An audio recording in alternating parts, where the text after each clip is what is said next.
Good day, listeners. Welcome to Beyond the Checkbox. I'm your host, Ryan Todd. This is where you learn about mental health in the workplace and wellness. And we learn through frontline leaders. Today, we were joined by a special guest, Avi Greenberg, who is a breathing expert. So Avi, in his last life, was a sales professional. And throughout his experience, got very burnt out. You know, he had a really high volume, high quota sales profession, a practice, and it was difficult. You know, sales is it's a grind. And he got super burnt out, learned about breathing through the Wim Hof methodology. He's going to talk to us about that today. The most, I guess, ironic thing about this session today that we had was part of our studio collapsed during the podcast. So Avi didn't break a sweat. But we sure did in the studio because we had panels flying everywhere. Our TV fell over, but we continued to breathe. So I think that's, you know, there's a metaphor in there that's really nice, that just keep breathing and it's going to all work out. But you'll actually learn more about breathing from the expert Avi, who was, really great to talk to, and an expert in this field, and talks about some of the physiology behind breathing methodologies. I really enjoyed it. I learned a couple things. I'm going to breathe through my nose more consciously now because of how Avi has laid this out. So I hope you enjoy the show. Thank you for joining us today on Beyond the Checkbox. You are listening to Beyond the Checkbox, a podcast that focuses on leading strategies around bringing more mental well-being into the workplace. My name is Ryan Todd. I'm a psychiatrist and the CEO of Adversity. I'm sitting down with industry-leading change makers to break down their process and see how they are going above and beyond for their workforce mental well-being. I wanted to just go a little bit in depth into your story, because we, like on our last session, the panel, we heard about it, but I wanted to touch on like the pieces around, like you were in a sales role, if I remember that correctly, right? Correct. Yeah, exactly right. Yeah, and those are tough roles. And I also remember in a very strong way, the like Slack notifications, like just everything going off. So where were you at that time? What was your world like? You know, what were some of your physical experiences? The reason I ask that is because a lot of our listeners might be thinking, yeah, I've experienced a lot of the same things. And it's really inspirational to know that you've set a new path for yourself. So take us through the, like, what you were experiencing at the time when you were like peak burnout. Yeah. So I had moved back to New York with my then girlfriend, now wife. We were living in a small one bedroom in Brooklyn, like most people do in the city. I had just left a job at Liquiteria, which was a cold pressed juice company that basically provided cold pressed juice in freestanding stores, but also to hotels and cafes. And I was running their wholesale business. So I was basically selling units of cold pressed green juice into gyms, hotels, cafes. And I got another job, oddly enough, in beverage. I think, the background in sales was helpful, but I started working for a tech startup that's still around now called Bevi, BEVI, and we were selling a modern water filtration machine to offices like Google, Facebook, LinkedIn, Salesforce, all the big tech startups that have, millennial, Gen Z, employees, and all the perks, all the office perks that you can imagine. I mean, I remember going to Bloomberg and seeing they had one of those presses to make whole,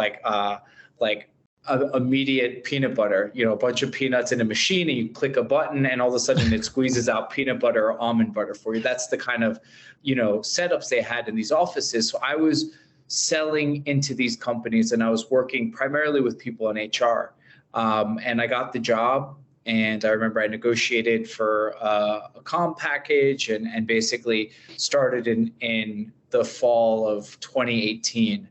And basically had a 2-month window before 2019 started, and had to sort of get acclimated to the sales process within a month or two. And, you'd mentioned Slack, like I was learning new programs like Slack and, other internal programs and systems. They had their own version of Salesforce, which I was used to, but their version was a little different. and basically the goal was to sell anywhere. I think when I started, it was anywhere from 10 to 15 units a month. Those were the first 3 months. And you're selling them one at a time? Sometimes you get lucky and you get an account like a Salesforce and they buy 20 to 40 in one shot. Because I was in New York City, my accounts didn't have like campuses. They basically, like Netflix, for example, had like 2 floors in one building. So at best I could sell them 2 machines, one for each floor.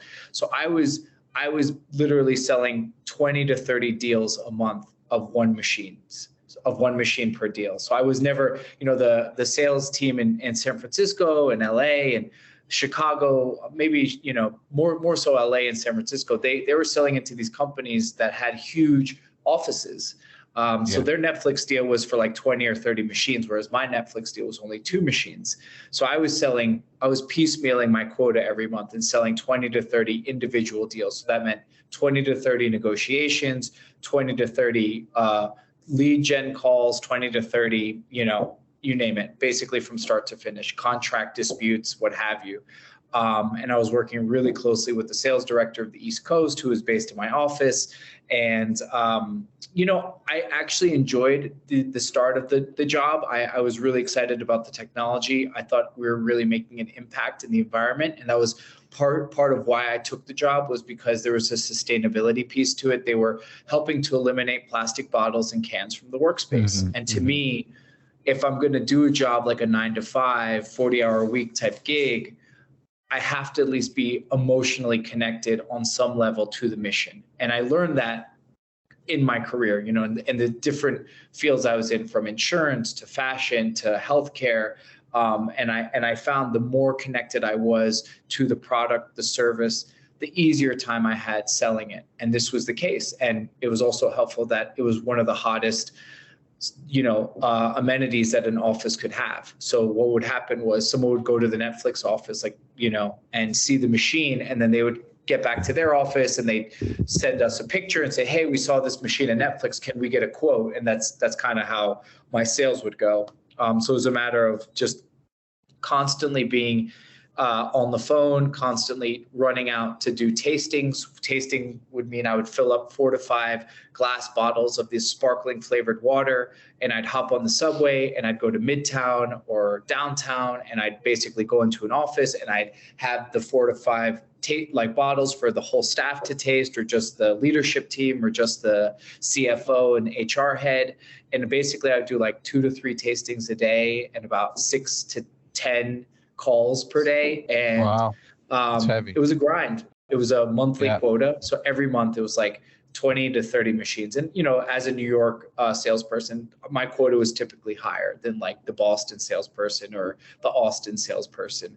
So it was a lot of pressure every month. Do you think without that, like if you would have been selling like the volumes that you were expected to sell and the volumes that you were selling, did that contribute to the kind of burnout thing that you were experiencing? Yeah, I think early on it was the volume and the reset every month. The fact that I had a quota, and normally a lot of sales jobs are like a yearly quota, or quarterly or whatever. Yeah. Mine was monthly, so I could have a really good February, but then March would start, and all of a sudden, if you sold all your deals out in February, then you had to start to like figure out, all right, where are these March deals going to come from? And early on, I sort of had to kind of ease up on the expectations, because the company internal expectations were very high. The sales were very high at the company. So I had to sort of give myself permission to maybe not hit quota every so often, or not make President's Club one year or the next, and just be okay with that. And just say, you know what, you're going to do as best as you can. You're going to work hard. Working hard was never the issue, but it was just a matter of, if I put these crazy expectations on myself, it's almost like you would hit the goals and you wouldn't even feel any form of satisfaction, because there'd be another month right behind you. So I sort of let go of the goals, and I just started to think more so like building relationships. I'm not a negotiator. So a lot of times I get on the phone with an HR person or CFO and I'd say, hey, listen, this is the best price. There's no back and forth. Like, this is the best I can do for you, and that's it. And I'm sure our CFO probably wasn't thrilled that I wasn't overselling people, but I was also just, really just trying to hit close to my numbers and be okay with that. And I just think it was the fact that also if I took a trip, my boss kind of had an expectation that I would stay in touch and that I would basically be available to answer emails or stay on Slack. And I hated Slack. So you were on the clock not 24/7, but like 12 hours a day around the clock for the most part. Basically, yeah. And weekends in the corporate world, sort of like this unspoken rule, like no emails over the weekends. I actually found getting a bit of work done on Sunday helped me Monday. And then I started learning if I took Monday from home and I did a work from home on Monday, like we talked about in our panel, the Sunday scaries were less intense, where I wasn't on Sunday basically dreading the whole next day. I knew I would have my morning at home. I'd go out for my coffee in the morning. I'd kind of have my gym routine in the morning, and then I would ease into my work day. And to be honest with you, I mean, I was very specific about how I scheduled things. Like, I never scheduled a call before 10 a.m. I almost never scheduled any meetings before 10 a.m. I was always very aware that I needed a window in the mornings to sort of like decompress and just kind of ease into my day. So I think in the fact that I had come from a place of sort of poor mental and physical health gave me the inclination that if I was more sensitive to my states and what I needed, I would actually be able to do my job better for a longer stretch of time. Whereas I saw colleagues that were almost like revving up every month and sort of burning out at the end of the month. And every month they were sort of like kind of like losing it on the not hitting quota. And I found, my casual way of handling the job was a much more accessible way to have sustainability. And I think long term, I really wasn't psyched with the work. I think I was waking up in the mornings and I wasn't feeling excited to go in the office anymore. I wasn't even getting excited when I hit quota or when I would get big deals. And I felt like I was basically just living for the salary, the paycheck, the commissions, and the benefits. And it never really resonated with me long term. Like, I think catering to these high-end offices and catering to a staff that, like, listen, I bet they're really appreciative of their flavored sparkling water, but like, am I really making an impact in people's lives? Is it really something that makes me feel good about what I'm bringing to the world? Or, if I have a child, am I going to be excited to tell them about my job and what I do? And not that I have to be necessarily, I know my dad's generation and probably your family's parents' generation, you just work to work. Like, you work to make money, you save up, and then you retire. And that's kind of like the game plan. That was never really what interested me. I always felt like I had a higher purpose, like I could bring more to people and I could be, have a more substantial impact in my life. And I just never felt like I was tapping into that in any of the jobs I had. Did you feel like you actually came to this more mindful and breathing approach because you wanted it to improve your sales quota? Like, was that one of the initial points of it? No, actually, when I started, I was sort of in a mire and like in a depression, in a low energy state. I was living in Miami at the time. I was actually working for an anti-aging medical practice in Miami, which is, a fancy way of saying it was a functional medicine medical practice where we have a doctor on staff and we get people to do a hormone panel and blood work, and then we provide them with hormone replacement therapy or IV nutritional therapy. And oddly enough, working there, I got to learn really the ins and outs of the endocrine system and the cardiovascular system. And they asked me, they sort of like put a little pressure on me, but they wanted me to take one of their protocols for testosterone. And I took it, not kind of knowing that there might be some long-term implications or it might affect my mood or energy down the road. But there was a lot of sort of like internal peer pressure to take it. So that way I had a better understanding of what the offering was. So I took it, and it affected my testosterone levels afterwards. So they basically like put this pellet in my side, physically like inserted a pellet in my side with testosterone, and I absorbed the testosterone at a really high level for 3 months. So basically I had a boost in total and free testosterone that was through the roof. Like not even my teenage days did I have that level of testosterone in my system. And after the 3 months subsided, the testosterone subsides. So basically your body starts to not produce it as much naturally. Listen, if I was in my 40s, 50s, 60s, all for it, no problem there. But I was in my 30s and I'd actually gotten blood work done and my levels were relatively normal. But then after the pellet, I nosedive with my testosterone levels. So I found myself in a really low level state then. And basically the medical practice, like, well, you're going to get back on another pellet. Like, what are you going to do? Like, you can't just be like loafing around, And that's when I actually started a breathwork practice, because I had seen this doc on Wim Hof and I thought, hey, if, this guy can do this amazing feats at his age, why can't I at least get into this and see what can happen? And I started doing it. I'd say about like 2-3 months in, I started to feel better. Like I could feel my levels were getting back to normal. And oddly enough, because I was at that role, part of the benefits were that I could get my blood work done regularly. So I was getting blood work done and I was actually seeing my hormone levels move back to a more than normal place. They got better than when I had started, before everything. And I did it all naturally. I wasn't even taking supplements. I did it through a diet change, through sleeping differently, through changing my eating habits, through cold exposure every day. I started going into a cold plunge for 20 minutes a day. I was sandwiching that between 2 sauna sessions. 20 minutes in the morning, you were doing a cold plunge? I was doing it in the afternoons. I was normally going to work and then I was leaving work and then coming to this health club in Miami. It wasn't an ice bath. It was a cold plunge. It was like, about 15, 20 degrees higher, maybe 10 degrees higher than what ice bath would be. And there was no reason in particular why I chose 20 minutes. I just felt like I was getting really comfortable in there. And I wasn't disconnected from the idea as well that I was living in a really hot environment. So like I would come out of the cold plunge and you'd shiver for a little bit, but then I'd run back up and sit in the sauna for another 30 minutes and then end on a cold shower. And I was doing all these protocols sort of before they got popular like they are now. I mean, back then it was kind of like a very niche thing to be doing hot and cold exposure unless you were, Russian or Nordic or from Finland or Korean.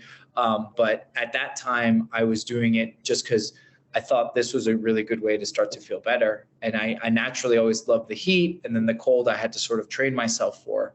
So tell us about let's back up a little bit to the actual breathing practice. So that you were in this sales job. It was like high burnout. You were getting more disconnected to your purpose at that time. You switched jobs to where you were working at a functional health clinic. And you were feeling low. You said you got sort of pressured into doing this testosterone pellet, which was like exogenous testosterone. And then your endogenous testosterone was low. We're feeling less good after that. So you started to engage in this breathing practice. And take us through what that was and how that helped you. Yeah. So I downloaded, at that time, it was like 2016. There was a Wim Hof app. There still is. I downloaded his app. You had to pay for it at the time. It was like $5, $5 American dollars a month. And I basically followed his videos, video tutorial, basically, him saying, okay, let's breathe in, out. He didn't say to breathe through your nose or your mouth. And what that breathing is 30 to 40 rapid breaths. I was breathing through my mouth because I had no idea if nose breathing or mouth breathing was better. I was typically congested, so I was breathing most of my time through my mouth, which was actually worsening my nasal breathing. And so I would do 3 rounds of Wim Hof breathing every morning. I'd hop out of bed. I go on my couch. For some reason in my mind, I thought if I got out of bed and I did it from the couch, that was better. And I would do 3 rounds, which is 30 to 40 rapid breaths in and out. essentially dumping carbon dioxide from the system, which is the regulator and the stimulus to breathe is your carbon dioxide levels. So I was releasing high levels of carbon dioxide because I was breathing through my mouth and I was dumping CO2. And I was going into these holds because what you do is you take the 30 to 40 rapid breaths, you expel all the CO2, and then you make yourself slightly more alkaline. And then you go into a breath hold. And because your CO2 level is so low, you can actually hold your breath much longer because CO2 is telling you to breathe all the time. So I was going from anywhere from like a minute to 2 minutes in breath holds. And I was feeling really good in those breath holds. So I was feeling something in my body kind of wake up and feel more alive and excited and energized. And I think because I was in such a low level state, I was very sensitive to the shifts that were taking place. Maybe if I was humming on all cylinders, I wouldn't have felt such a difference. But the fact that I was at such a low state energetically, I actually started to feel better in these breath holds. So 30 to 40 deep, rapid breaths every morning. And then you would hold your breath for like 1 to 2 minutes. On an exhale. So you take the 30 to 40 fast breaths on an exhale after the 30 to 40, based on what the video was saying, say, all right, and hold. And you exhale all the air out and you hold. And you just lie there in a static position, very comfortable, like Shavasana and yoga practice. And you set a timer and all of a sudden you just hold. And like all of a sudden your mind starts to relax, your body starts to relax, you kind of like sink in a little bit deeper. And after, a minute, maybe a minute and a half, you get that first or second inclination to breathe. Sometimes people like to hold out longer. I was trying to hold out longer. I always felt good holding my breath from a young age, swimming in pools. And so I held, for as long as I possibly could. And then your first inhalation back in, I call it the recovery breath. Your first inhale back in's a big inhale. And then you hold that first breath back in for 15 to 30 seconds. And that's one round. And you do that 4 times, 3 rounds. Yeah, 3 to 5 times. When you're coaching, you do a lot of coaching to like executives and you work with folks at Netflix and other kind of high tempo environments. Is this what you're training them to do? Is this the core of the training? So one-on-one, it's part of it.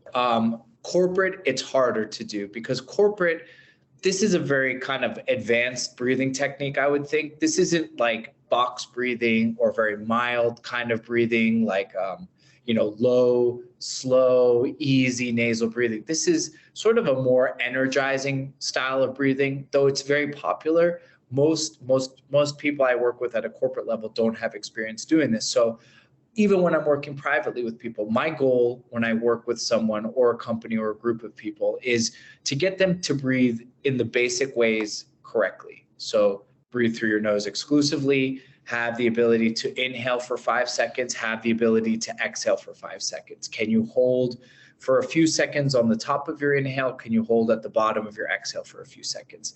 And slowly build them up that way. And then once they get comfortable with those things, I start to sprinkle in these other styles of breathing that are a little bit more expansive. They can even slightly be more psychedelic. They can be cathartic. If I'm working with someone for the first time, I try to start slow because I'd say 60 to 70% of the people that come to me normally have an anxiety issue. That's part of why they're reaching out to me. Corporate clients are different. I assume a lot of them are in that burnt out state. So just getting them to relax with a few easy breath styles is typically how I start. And then as I start working with someone longer and I start to build rapport, especially with companies, if we can get them on a program where we're breathing with them once a week, then you can actually start to see the benefits and you can actually start to see them breathe differently and slower. Most people, as you probably know, given your background, you see people breathing up here in their chest and breathing through their mouth. And they're often holding their breath and they're often in clenched states. So, it'd be like coming to your first yoga class and expecting to do headstands and all these, intricate moves. It's really not like that at yoga. It's too advanced for people. It's too advanced. Can you take us through the basics? Like give us a real basic tutorial on like that 5 in, 5 out, non-upper, like take us through the basics. Yeah. So the basics are, and I normally tell people, if you take one thing from a session with me, is that if you're not talking or not eating, your mouth should be closed. So all of your breathing should be through the nose. The nose filters the air, it cleans the air, provides you with nitric oxide, which is this incredible chemical that exists in the nasal cavities. So your breathing should predominantly be through the nose. From there, the idea of take a big breath and relax is actually false in a lot of ways. When you inhale, your heart rate goes up, and when you exhale, your heart rate goes down. So having someone be able to slow their heart rate and their blood pressure down by extending exhales is really fundamental for what I'm extending trying to do. Exhales. Extending so breathing the exhale. out longer. Breathing out longer. As you extend the exhale, as you push out the CO2 slower, your body actually starts to calm down. Typically, people that have anxiety issues or get into panic states, they're often intolerant of CO2. CO2 is this sort of like stress molecule that's telling someone to breathe all the time. So people that tend to have breathing issues, asthma, anxiety, these types of like sort of like upregulated stress situations, what you want to do is you want to start to get them comfortable with a little bit of CO2 in their system. So my goal is to help build up a higher tolerance for CO2, thus making them more efficient, more calm breathers. So the sweet spot for the nervous system is typically around 6 to 10 breaths per minute. That includes inhale and exhale. So if I could get someone to do a 5-second inhale, 5-second exhale, that gets them to 6 breath cycles per minute. Their nervous system calms down, their digestion kicks on, their mind relaxes, their inflammation goes down, their heart rate slows down. So it's this really nice place to work from. And then when you get into like Wim Hof breathing, or you get into these faster, sort of more advanced styles of breathing, because the sessions, all of my sessions start with calming breathing. I don't start with stressful breathing at the beginning. I start calm, slow, get them into that relaxed, comfortable place. And then we can start to play from there. We can start to move our breathing faster. We can extend the exhales longer. We can start to create holds. And then from there, you can slowly start to like integrate these other exercises, the advanced exercises that will take them into maybe a very cathartic state. You know, just this week I had 3 people actually that had emotional releases during breathing sessions, where they got emotional either before, during, or after the breathing session. You know, it's a very sensitive place. You know, a lot of people have issues with stillness, and they avoid stillness. You know, it's always looking at your phone, it's always distracting, it's always, you know, having this constant flow of information that's coming at us all the time. So what do you do in those moments of stillness? What do you do in those moments of quiet? Do you notice that you're clenching anywhere? Do you clench your jaw? Do you hold your breath? Are you able to relax? Is stillness something that you're having trouble with? So I try to create this space with clients where they can find these places of stillness, and they can find deeply relaxing moments. So that way the other neural pathways in their brain can open up to creativity, to compassion. It doesn't have to be so, you know, prefrontally loaded in the cortex, where they're all of a sudden constantly thinking about, well, I didn't send that email, I didn't get that calendar update, you know, I didn't do this, I didn't respond on Slack. You know, we need to quiet that part of our brain down. And I think, you know, we talked about it a little bit on the panel. You know, humans aren't really designed for never-ending levels of stress, like this constant stream of stress that's always happening. When you're doing a session with the group, how long is that session typically? So you do an introduction where you're, you know, you have a couple of your corporate partners on maybe a Zoom call, maybe it's in person. You start off with some like 5 seconds in, 5 seconds out, calming breathing, getting people into a more calm state. How long are those breathing sessions? Like, what does a session look like? Yeah, I've done I've done board meetings where they wanted me to do like 6 to 8 minutes max, and they were very particular about the time. And I've done hour and a half sessions with Netflix and companies where they want me to go deeper. They want me to talk more extensively on, you know, climbing mountain with Wim, or, you know, what type of cold exposure should we use on our own time. Typically, it's really realistically though, it's 30 to 60 minutes is really the two main corporate sessions that I offer. So 30 minutes is about a 5-minute intro, 15 to 20 minutes of conscious slow breathing, and then 5 to 10 minutes on the back end. And then the hour session, similar, it's like a 5 to 10 minute intro, 30 to 40 minutes of conscious breathing, and then, 10 to 15 minutes on the back end of question and answering. And, maybe I go a little bit more extensively into the overview of what we did. In the corporate space, most people don't know what box breathing is and how effective box breathing can be and how sort of universal it is, whether it's in the medical field or the educational field or in the military. Box breathing is like the standard, the industry standard. So you assume, given my background, that everyone knows what a box breath is. It wasn't until I got into Netflix or I got into companies where I asked them about, who here knows what box breathing is, that nobody knows. Take us through that. Give us a little sample of that, like a quick box breathing exercise. All right. So when you take a box breath, I'll ask everyone that's listening, let's all take a nice full inhale in through the nose all the way in.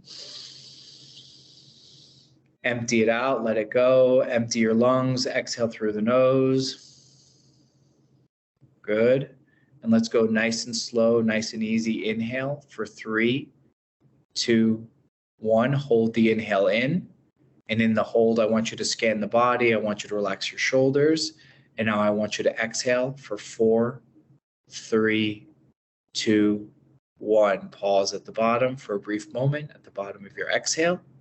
Let's inhale again for 3, 2, 1. Let's hold the inhale in again. Let's use the holds to scan. Let's exhale for 4, 3, 2, 1. Pause one more time at the bottom. Easy pause here. And let's inhale. 4, 3, 2, 1. Hold. Easy exhale. 4, 3, 2, 1. Pause at the bottom. Another opportunity to scan. Let's do it one more time. Let's inhale for 4, 3, 2, 1. Hold. Last exhale. Let it go. 4, 3, 2, 1. Pause at the bottom. Last time. Good. Last breath in, all the way in through the nose. Big sigh, let it go. So typically I start every session, whether it's a 30, a 20, an hour, with this one exercise that I always do. It's 6 nasal inhales and exhales, just 6 slow ones, no count, no holds, just easy in, easy out. Yeah. Because 6 slow nasal breaths is all it takes to lower heart rate and blood pressure. Also, if I'm able to watch the participants, like if I'm watching you do your breathing, I can get a good idea of what's going on underneath the hood within those first 6 breaths. So what's going on underneath? Ross, you were doing this too, right? Yeah. How'd you find it? I found like I was more relaxed.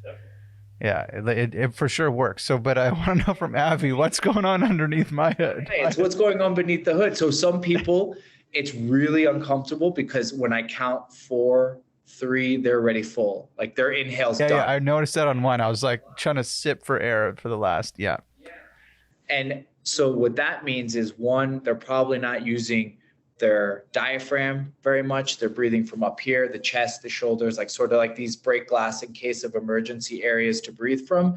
And then 2, they're breathing fast. Like they're breathing in this like fast, quick way. And you notice it on the exhales. You really notice it on the exhales as well, where I say, all right, exhale for 4, 3, and then they're already out of their exhale. Yeah.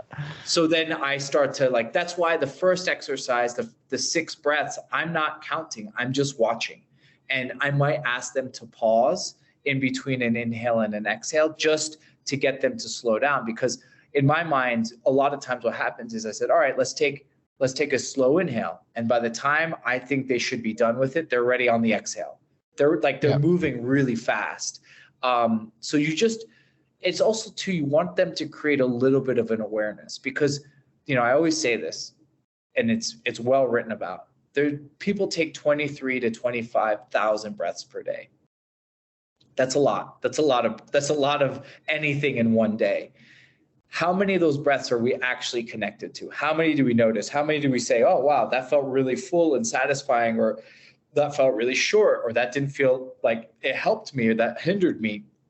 I want people to start to create more awareness to those 23,000 breaths, not in some obsessive way where that's all they think about all day. But if you start to notice how you're breathing more throughout your day, you'll take pauses. You'll actually be a more effective listener, because in my sales role, I would be on the phone with someone and I notice, oh, wow, you're super caffeinated.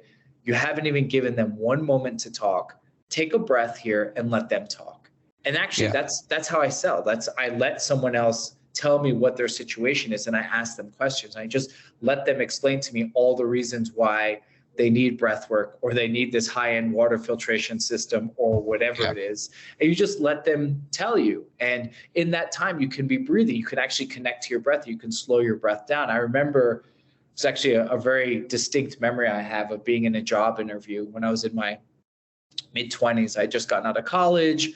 I was working, another sales job, but I was trying to interview to work for this sports media company called Collegiate Images. And I remember I really wanted, young guy, wanted to work in sports, TV, whatever. So I'm in this interview and the guy's asking me all these questions. He's basically peppering me with questions. And I noticed at one point that I hadn't taken a breath in like forever, because I was actually feeling like I was like suffering from air hunger.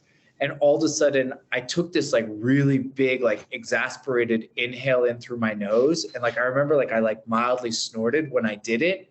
And I thought, oh my God, I just blew the whole interview. I already kind of blew it, I'm sure, but I was like in this exasperated state, this like really stressed, frenetic state. And I watch people now that I talk to, before I ever sign up with someone to do private coaching, I always have a call with them. Like I always hop on a call and I just listen and I ask questions and I listen and I wait to hear their breaths and I start to notice their flow and how they're talking. And you can really hear someone that's exacerbated and just really like running on fumes, or really, really like, just pushing themselves. So I try to use different baseline things like that, like a 45-minute call, the 6 slow breaths to start. And that way I can get a better feel of how to help them and how to work with them. You kind of work through a period of iterations with people. Like you bring more advanced coaching. Do you see people for like 10 and 20 and 30 sessions as you progress their work? Yeah, I have some clients I've worked with for 3 years straight, like almost no breaks. Some clients I see 3-4 times a week. Some I see once a week. And then, there are clients that go in and out, where they'll stop doing sessions. They go traveling, they come back. They're not really interested in doing the breathing. They don't need it. They're busy. And I just kind of let them do their thing. And then, eventually they either come back or they don't.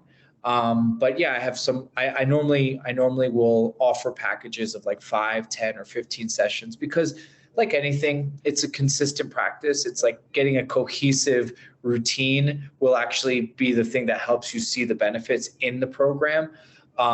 Just this week, I started with a woman that, she's going to do 5 sessions with me. We did our first this week. She got emotional just talking about her breathing. She feels very disconnected from her breath. And when she's at the gym and working out, she like grunts and makes noises and really has trouble with her breathing and is feeling a lot of anxiety. So I connect to that and I try to come up with a program for her where we can start really slow and eventually work our way towards maybe that more advanced, expansive breathing where she can go into those deeper, calming, restorative states. It's cool because a lot of the science coming out right now, like the Andrew Hubermans of the world and the Dr. Rhonda Patricks of the world, a lot of what they're publishing and putting out there is relatable to my work and a lot of the work of other people in this field. So it's helpful. Every client I work with, corporate, private, or group sessions, they always get a follow-up email where I dictate all the notes from our session. I'm very transparent and I say, hey, listen, this is where we need to work on. This is where you're doing well. This was an improvement from last week. And I basically mark, the cadences that we cover. If there's a cadence in particular that I notice, like sort of like put them to sleep, this would be a good one to do before bed. If there's, a hold that seemed really uncomfortable, I might make a notation there. And then I'll include anywhere from like 2 to 4 links on additional science, additional resources. I mean, just now before we hopped on our interview, there was a study that just came out on how breathing can impact ADD. And it makes total sense. Nasal breathing has a direct correlation to cognitive function and short-term memory and attention. So, of course, for some of my clients that have, young teenage kids, it's helpful that they know that, hey, like if I practice this box breath with my 14-year-old, maybe there's a way that we can work on the ADD diagnosis that they're dealing with. Avi, do you think that people can't become more and more conscious around their breathing? Like when you say 23,000 breaths, I'm connected with like 0 of those breaths throughout the day. And with training, is it about just recognizing more, like thinking about it more often, how you're breathing and where that's coming from? And like, do you find that something you can train to make that really unconscious thing more conscious? Yeah, I do think so. I think it's mindfulness is just creating an awareness. So maybe, when you wake up or when you take a shower, when you're brushing your teeth, you just start to make these correlations in those moments. Most people, when they exercise, that's when they feel the most connected to their breath. I actually have a client in New York City. He's a doctor. He's a functional medicine doctor. And he told me the only time he actually feels like he's taking deep breaths is when he's running, and he loves to run. So if they start doing sessions with me, I think they start to get more connected, at least for that 1 to 2 hours a week. From there, hopefully there's a trickle down effect where all of a sudden they start to notice, when I go to sleep at night, am I breathing through my nose? Am I breathing through my mouth? Is my nose stuffy? Is it clear? Are my breaths feeling full and expansive? And it does change. And I notice for me, like I have a posture thing right now because I am spending so much time in front of computers where I'm kind of starting to hunch over a little bit. Yeah, me too. Yeah. So I'm trying to be more aware. So am I doing it 24/7? No, but am I constantly trying to like keep my shoulders back and keep my chest forward and sit up in a more straight way? Yes. Like it's something I'm slowly trying to do. And I have a physical therapist friend in Miami, and I asked him about it, and he said, it's just mindfulness. He's like, it's going to take you like 2 months. And it's the same with breathing. If you're someone that finds you hold your breath or you mouth breathe, you have to give yourself about 30 days to consistently think about it and try to keep your mouth closed. So like I said earlier on, if you keep your mouth closed when you're not eating or talking, that will force you to breathe through your nose. I also I use mouth tape for sleep. So I tape my mouth. Tape your mouth shut when you sleep. Yeah. Like with duct tape? With micropore. Everyone always asks duct tape. No, it's everyone goes right to duct tape. Everyone goes to the darkest, harshest tape that you can imagine that would tear your skin off. No, I use a 3M micropore, like a sports tape, like that white papery tape. So I wear a strip or 2 over my lips. Really? You can still breathe through your mouth, but if, for example, someone's listening to this and they wake up consistently with a sore throat, a dry mouth, or a congested nose, and or all 3, there's a good chance that you're sleeping with your mouth open at night. And the reasons why that would be bad are it's not good for your teeth or your gums. There's no filtration in your mouth, like we talked about. You're not tapping into a deeper layer of sleep, because to get your body into the deepest layers of sleep, you have to breathe through your nose. It's the calming mechanism for the body. Also, it could potentially cause, a lot of internal issues in terms of your immune system. A lot of people that have throat issues or seasonal allergies, a lot of times because they're breathing through their mouth at night through sleep.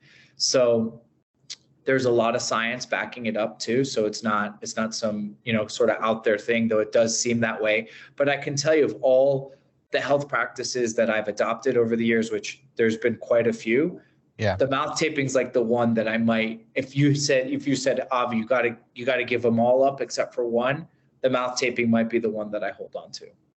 Over ice baths, over sauna, over all those things. Because think about it. I mean, the science, it's all based around sleep. Sleep is the ultimate reset for the mind, the body. If you're not tapping into those deeper layers of sleep consistently, it's going to eventually affect your cognitive function, your mood, your hormones, your appetite, all of these other things. So If I can ensure 7 to 9 hours of nasal breathing at night, I'm going into much deeper layers of sleep. And you can still breathe through your mouth for those that are worried. Before we wrap up, I want to hear a little bit about this, like stress. You were talking on the panel about this, like sudden stress thing that like resets your symptoms system. And I think that was a Wim Hof thing, right? And you took the ice baths for 20 minutes, which sounds like kind of a torture thing. But like, tell us about that sudden stress response, like a little bit of the physiology behind that and how that's helped you. And then like a little bit about how you teach people that. Yeah. So you get this burst of adrenaline when you go into the cold. It's also called like norepinephrine or noradrenaline, but you get this burst of adrenaline in your system. And it's really high. I mean, it's really strong. You know, if you've ever taken a jump in a cold lake or river or an ocean, it hits you like a ton of bricks. If you can calm your breathing down at that high point of acute stress, and you can relax your breathing, there's actually a parasympathetic response that happens in the cold. So your heart rate slows down, your body moves into a relaxed state. It doesn't happen initially. It only really happens when you're able to relax your breathing. From there, you get a 250% increase of dopamine. And that's sustained. That's not just for 5 minutes. That's for a few hours afterwards. So your body goes into this deeply relaxed state, and you're energized, you're relaxed, you're calm. It's this almost flow state that you tap into, this marriage of sympathetic and parasympathetic.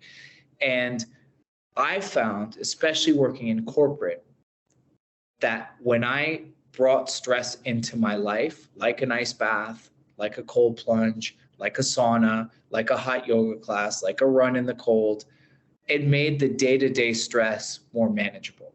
So when I wasn't inviting stress in, I was more sensitive to stress, the everyday work stress, the life stress that we're all under. So when I was living in my bubble of comfort in Miami and not taking care of myself, I was highly sensitive to stress. Whereas when I was in New York and I was inviting stress in, and I was going for cold runs, and I was taking cold showers, and I was training to get Wim Hof certified, all of a sudden the day-to-day work stress that was toxic for a lot of my colleagues became very manageable. And my boss used to ask me, how come you're doing these presentations for like 12 C-level executives at this hospital network and you're not nervous, you're not stressed out? I said, I started my day with a 5-minute cold shower and 20 minutes in the sauna. Basically, everything after that seems pretty easy. And that's just how it felt, because my baseline and my threshold for stress was changing. You know, stress, I talk about that is interesting, is a tool for growth. It's a tool for optimization. If you use it correctly, if you're under duress constantly from work, from life, then it becomes this toxic relationship. But you know, if you like to work out, a lot of people can't function unless they get their workout in. It's the same thing. It's just a different. Yeah, I was gonna ask about that, because that's me. If I don't work out in the morning, and actually, in a weird way, if that workout isn't like somewhat painful, then I don't function well. Like I feel this like kind of grossness or like this buzziness throughout the day. But to your point, if I have like a really grueling workout that, you know, and then that endorphin release, the rest of the day, no matter what it is, it feels like it's totally manageable. I wonder if it's the same sort of parasympathetic response. I think it's the same mechanism. I think you have to tap into that frenetic sort of like fight or flight state. And, you know, I have the same now in jiu-jitsu. I go to Brazilian jiu-jitsu as often as I can. When I go to jiu-jitsu, I feel amazing afterwards. I've sweated, I've pushed myself. We have all this energy inside of us, and I see it. I have a 2-year-old.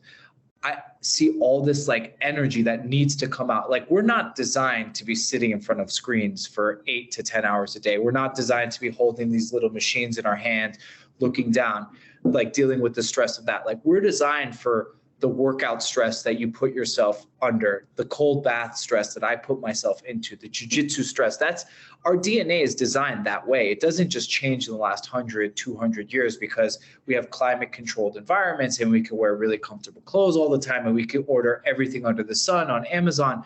we're designed to be out in nature, hunter, gatherer, cold, heat, all the different things, working out, strenuous runs, different things like that. That's actually the way we were designed. And there's a book I think I might have mentioned on the panel, the Robert Sapolsky book.